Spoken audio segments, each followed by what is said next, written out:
Greetings, this is Proof Ruby with another Isaac Asimov short story review.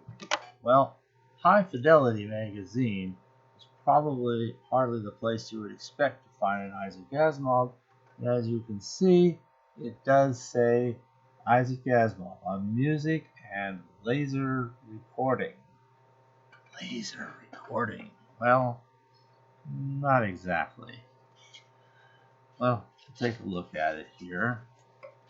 Let's see, the table of contents merely listed in as being on page 60, marching in Isaac Asimov. So, take a look at page 60.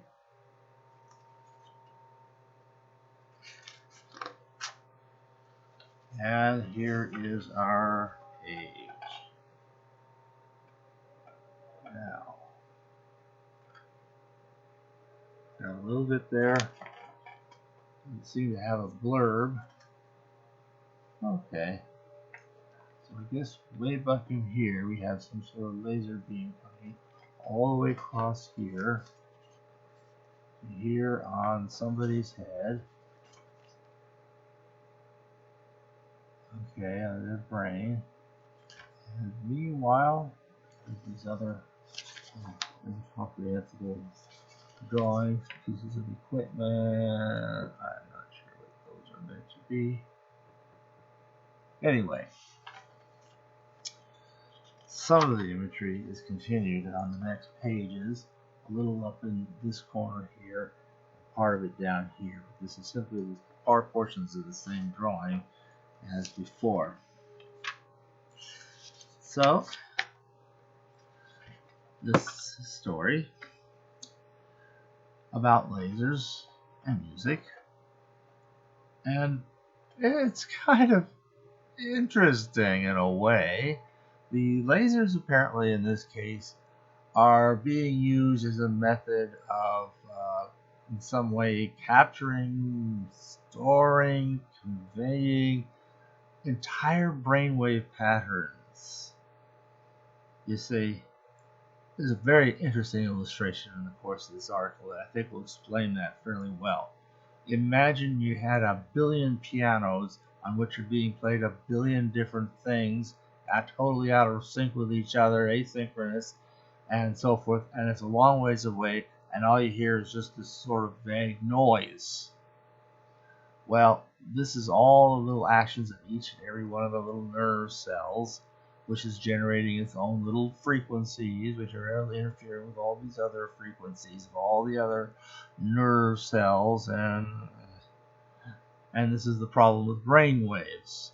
I mean, you might even be able to pick up some basic large things like epilepsy or something will show up with a very recognizable brainwave pattern. I suppose if suddenly all those piano players were to choose the note of G sharp and just start, everybody bangs on G sharp as loud as they can and nothing else, you would probably, even at that distance and with that many piano players involved, notice that something sounds very different. But on the whole, it's impossible to hear what all the individual piano players are doing, even if there were some subtle way to separate out one piano from another. The idea is somehow the laser can capture all of that depth and therefore really capture a lot more of the brain waves than you would get with just the brain waves themselves. So this is not about laser recording in any real way. It did say recording on the cover, but the lasers, the recording aspect is kind of unclear, and I'll just have to describe it as unclear in this story. I mean, I can still remember Brainstorm movie where they show this weird sort of gold colored tape, really like 2 inches wide, and it's going really, really fast, and there's these lasers reading this thing to get all the information so that the person can simulate a full, perfect virtual reality that has been recorded from somebody else that they had actually experienced. This recorded it, and then you could put this helmet on somebody else's head, and they would see, feel, experience in every way, shape, and form what the other person did. To say nothing of lasers showing up Not that long after this in laser optical media, which, by the way, were already well under development. I can remember reading about laserdisc technology in a 1972 issue of Popular Science, so I was aware of the technology and just wondering, okay, great, when do we get to see this? In about 1976, while accepting a ride with a friend of mine, I saw a big shiny disc in the back seat, and it was kind of neat that because I'd read the other article, I knew exactly what it was. And I thought, wow, it's one of these. That's so cool. The Laserdisc did not get commercially released until 1978. And barely even then, but, and not in my part of the country, I might add. It was out in Georgia somewhere, but it was a test market sort of thing. But at least it was available and continued to be as it expanded and, had its small niche but solid life for a good time, well, until about the end of the century. So that's not too bad. So at any rate, it's not that either, or any of the other laser optical formats that have come along since. No, this is about modifying a person's brainwaves, and that's exactly it. Our main character, who has the name of Jerem Bishop, he's a composer and he's a trombone player. Okay, and he's been brought into a mental hospital as a consultant. Okay. And the idea is they're exploring this whole thing with trying to find these things in the brain, and they're thinking maybe there's a kind of musical pattern to different frames of mind. There's something that kind of is associated with depression. They let him try a little bit of that. Thanks for freeing me of that. It's like I couldn't let it go. Wow. And then he tries to think of what would be something to cheer up a person who has issues with depression. And the long and the short of it is he comes up with some kind of a pattern that has its basis in music of sorts. And I will refrain from getting into all the details because that would spoil the story. I do have to annotate, however, that something we used to see a lot of in the earlier stories, but have seen very, very little of, is discernible changes between that and how the story appears when it gets collected, as this one does in The Bicentennial Man and other stories. So in this case, Bicentennial Man, well, Asimov has this little background story. It's the only blurb we're going to have associated with the story, and it's in the book. Okay. In the old days, one wrote science fiction for science fiction magazines. In fact, John Campbell once jokingly defined that indefinable field as follows. Science fiction is what science fiction editors buy. That's good. Nowadays, however, all sorts of editors buy it, and I am prepared to receive requests from the unlikeliest sources. For instance, in the summer of 1975, I received a request from a magazine named High Fidelity to do a science fiction story that was 2,500 words long. That was set about 25 years in the future, and that dealt with some aspect of sound recording. I was intrigued by the narrowness of the boundary conditions, since that made it quite a challenge. Of course, I explained to the editor that I knew nothing about music or about sound recording, but that was pushed impatiently to one side as irrelevant. I started the story on September 18, 1975, and when I was through, the editor liked it. He suggested some changes that would remove a bit of the aura of musical illiteracy on my part, and then it appeared in the April 1976 issue of the magazine.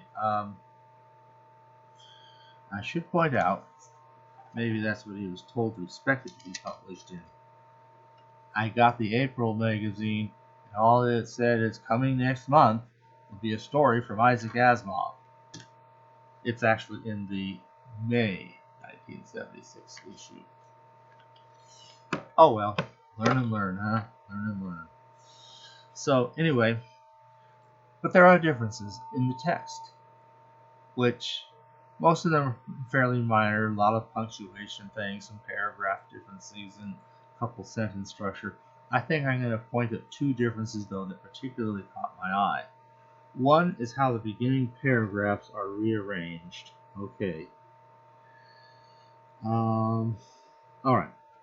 In the original reading, I'll read the second paragraph. Second and third paragraph. Okay. Second paragraph and third.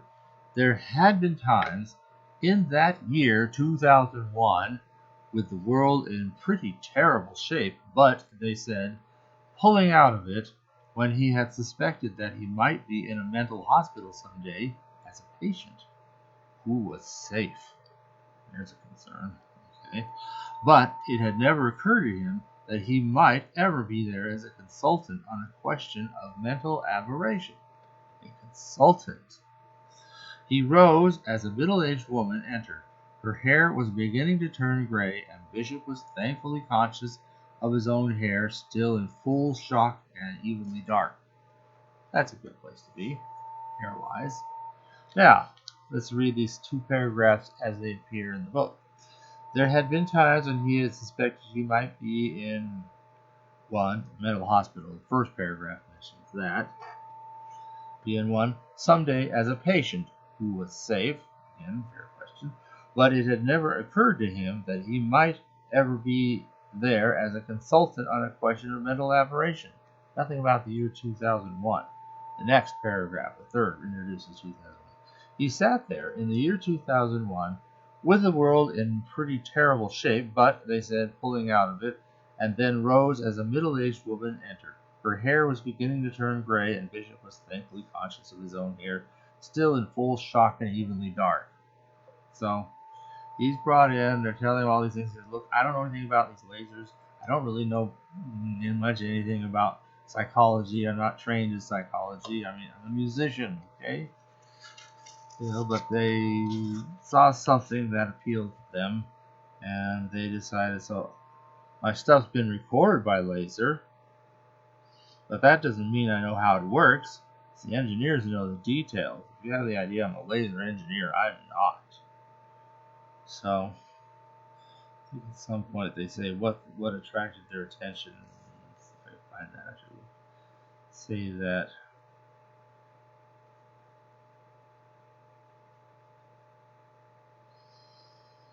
We have a microphotograph. Those little red discontinuities are not visible to the unaided eye and wouldn't be visible in the recording device less delicate than the laser. It appears only when this particular patient is in depression. The markings are more pronounced the deeper the depression.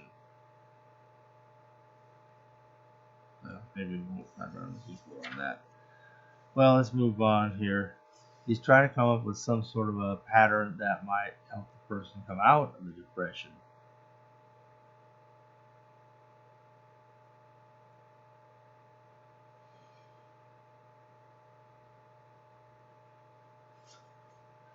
Okay, so he's come up with something, and he's talking about how you could subtract something. Apparently, you got two different signals, a normal brainwave passage and a different one that's maybe depressed, but maybe you can subtract out the depressed part. The rest that would be left over would be the opposite of depressed.